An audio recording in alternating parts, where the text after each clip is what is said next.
I will agree with you that there are things being done covertly. I agree 100% on that. So, I mean, I can't comment on anything that the military might or might not be doing.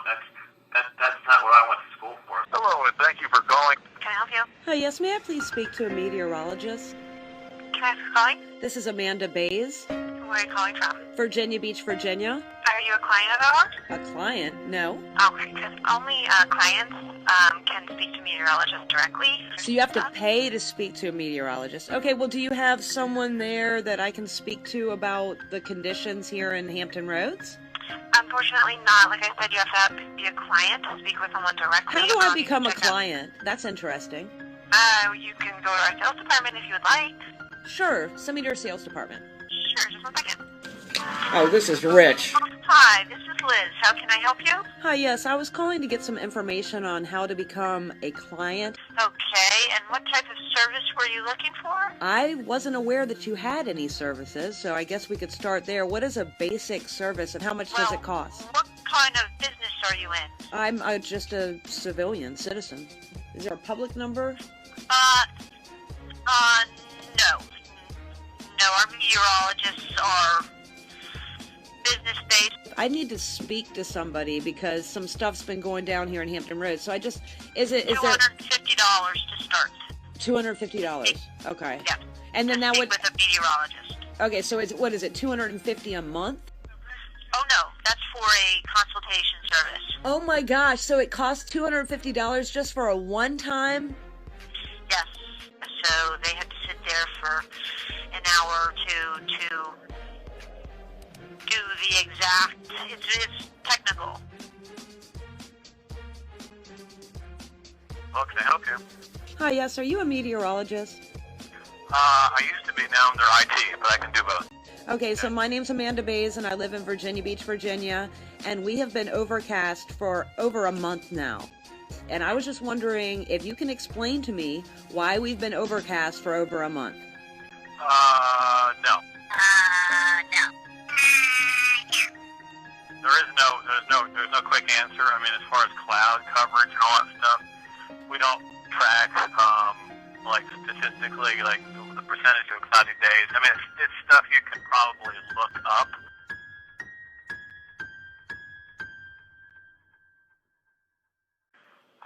I mean, there isn't any big major weather pattern that is causing anything like that. Are you talking like the seasonal, like? I'm talking about our skies have been completely covered, which I have documented through video footage for the past month, and even longer than that.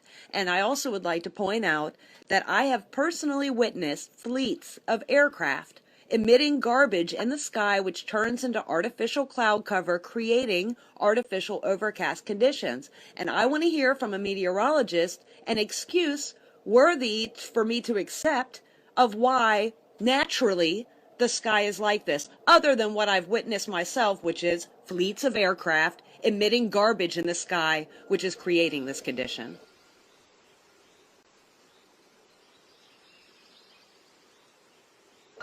We don't have any relationship with the military at all. There's no relationship with our office, so we have no clue, if such a thing was occurring. They don't ever communicate that with us. Right, but I didn't mention the military. I just want you to... Or aircraft, rather. I mean, I've surfed down at Virginia Beach the last couple of, the last month and a half, a few days. And yeah, you're right. Yeah, I had some sun in the morning, and then driving back to work, it definitely got really cloudy. It got cloudy because of the aircraft emissions. I witnessed this. I document this. I have all the footage. And, I find it very disheartening that when I go to the authorities, the proper quote-unquote weather authorities, they do absolutely nothing about it. We're not getting sun. We're not getting photosynthesis. We're not getting the sunlight that our bodies need. The aircraft emissions that are spraying out into the sky, I watch them as they start off as a line, and they turn into cloud cover. Now, how high up are these aircraft that you're saying? Are you talking like the kind that's high enough where you can't hear them, like jetliners, or are we talking like the military? I'm talking about fleets of aircraft going in every single direction, making X's, grids, doing U-turns, doing circles, laps. I mean, these are commercial jets, military jets, Jets with no identifiable markings on them, jets that show up on flight radar, jets that don't show up on flight radar. I mean, this is absurd. And I believe it's a crime against humanity, what's going on. I believe this is weather warfare.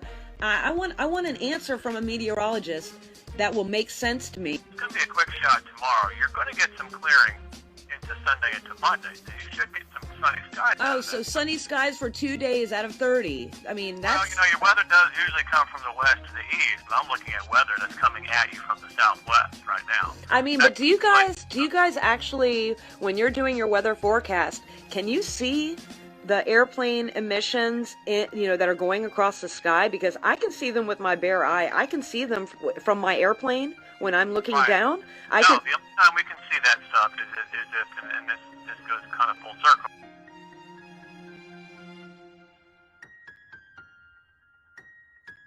If it was a clear day on a satellite, okay, so like we can see a forest fire, there's clear weather, and somebody lights a forest fire, let's say they set a couple hundred acres on fire, we can see that on our visible satellite imagery.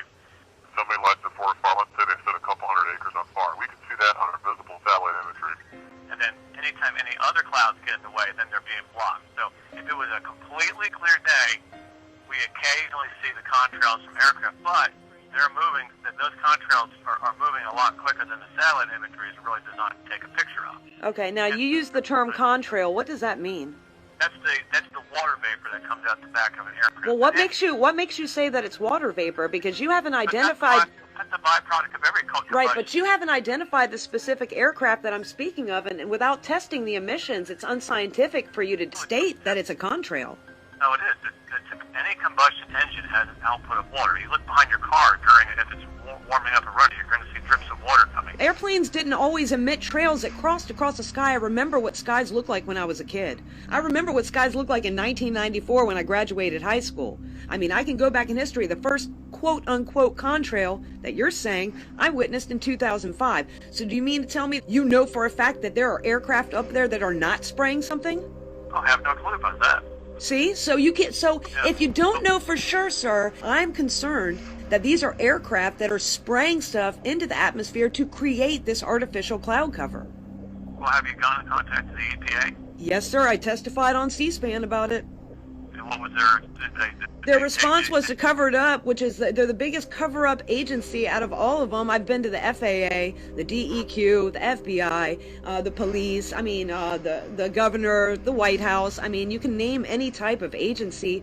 I've already spoken to all of them. I just find it very disheartening that you guys are going to, not one of you guys is going to stand up for us and say something different is going on. I mean, if you've been watching the skies, you have to notice that there's a difference in what's going on in our atmosphere right now. They are experimenting up there. They're doing something.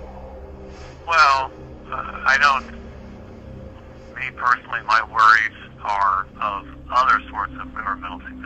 We'll agree to disagree on this certain topic, but I think that there are other things that they're doing that I would be personally more concerned about. Can you see what they're doing above the artificial cloud cover? No, the problem with that is we get multiple cloud layers. When you actually have weather, like let's just say there is weather that's creating some of the clouds, then the satellite, you're seeing a series of layers. And remember, those aircraft are moving way faster than satellites are designed to snap pictures of. That's the other problem. We will agree to disagree on this particular event, but I will agree with you that there are things being done covertly. I agree 100% on that. That's what it's impacting you personally. Yeah. Is there some way for you guys to test the atmosphere for heavy metals and chemicals that may be being added without our consent? We don't have any chemists here. That's problem number one. Problem number two is even if we could get a chemist to come out here to get an accurate sample would be really hard. See, I don't even know if airborne chemists can they'd have to probably fly an aircraft through it. See, when you drop something, let's say you're in an aircraft that's 1,000 feet up and it drops something out, that's going to fall over several miles. That's another problem. And what about, not the EPA, what about something like, I want to say like Surfrider Foundation, but they're more than the oceans. That would be the other thing Well, I need somebody within the government with a chase plane that's willing to test these emissions for us and come back with an actual sample and give us a genuine answer. I mean, this is ridiculous that, I'm just one person. I shouldn't have to, I track planes. Have you talked to them? Greenpeace does not test air emissions. DEQ does not test air emissions. They do not test for heavy metals and chemicals. Like, they will test for other stuff, but not the heavy metals and biological material. That's what we're concerned about. Another one, what I'm thinking, the Audubon Society, but they're pretty much always... And the Sierra Club and all that. These are all fluff. They do their little part, but they don't deal with this. What I'm dealing with is a clandestine spraying operation that's probably some covert military thing that I'm unable to get help from with anybody, and I've been doing this for years and years. It's going on. on. What about the universities down there? I've already tried them, yeah. Is there any number that you can refer me to? Not with the chemist handy. Well, the other thing is, what about, the private testing? They said that I could actually have my test. I called NASA, and they're like, well, you can have your test analyzed, and you can bring us the results, but we can't prove that you didn't taint it, where you got the sample from, what caused that contamination. It's a wide variety of things. So the EPA themselves even told me that they would have to come out and get a sample, and then they would have to put that sample through Congress before they could even come back and act on it. I'm not part of that problem. Don't blame me. Yeah, the system has made it impossible for the people to protect themselves. All we want is clean air. I'm a voice, one of the many. Well, the only thing I could think of is maybe Google online a private testing company that would come out to your property. Let's just say they took a couple ounces of your soil. They'd have to put it in a jar and do a chain of custody, meaning that they'd have to track that it goes from your yard to the jar, sealed, to the lab, to a chemist. Because before I went to Weather Service, I used to work for Corning, and I was a lab technician, and we had to do that whole thing. Now, there's tons of private companies like that would come out and test your water and test your soil, and that's relatively inexpensive, and that way you get a tracking of custody. Yeah. Now, let's just say that stuff was falling from the sky. Then it's obviously hitting your roof, it's hitting your trees, it's hitting your yard, it's hitting you. The only way you can get a smoking gun is to have your soil tested, because let's say it's falling on. I have soil, blood, hair, and water, and I actually brought them before the EPA in Washington, D.C. on live national television, and nothing happened. What did the results show, though? The results showed high levels of barium, strontium, aluminum, mercury, lead, all kinds of crazy stuff, uranium and stuff, and nothing happened. No, that's interesting, though. How long is it until you retire? A long time. You can't help me on the side? No, I don't have the connections like that. You're a meteorologist at the National Weather. Yeah, but see, we just look at the clouds and all that stuff. What it sounds like is you need an atmospheric chemist. So that's the thing, and I don't have any contact with that. This is a battle you're going to have to fight, and then I don't know other than getting. Now, when you say that you did the lab analysis, is that going to come up with the same type of stuff? Did the results say that the levels were of? Oh yeah. The in or out of tolerance for like human living. Oh yeah, like that hundreds of thousands of times. In some cases, they were just astronomical. Yep. And your local health department wasn't concerned about that? I've gone through everybody, yes. I mean, if I brought forth this information on live national television to the EPA, the heads of the EPA, and they didn't do anything about it, what makes you think my local health department is? I mean, I already went to the health department first. They were one of the first people. It was going to be televised. I've had Wavy TV10 News involved. I mean, you really can't name an avenue I haven't tried to exploit. And we've been overcast for so long. Every morning when I wake up, it's the same overcast. And then when the clouds part, there's that airplane emission right there in the middle. They're spraying above the clouds.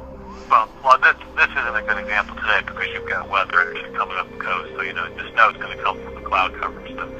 So this is legitimate weather. Now, and aircraft are still flying today. You just don't see them. It's not the flying aircraft; it's the spraying aircraft. They're two different aircraft. There's normal aircraft, and then there's aircraft that are intentionally adding stuff to the atmosphere. It's ridiculous. The atmospheric research people, and they might have some of that done some kind of work. Thank you, sir.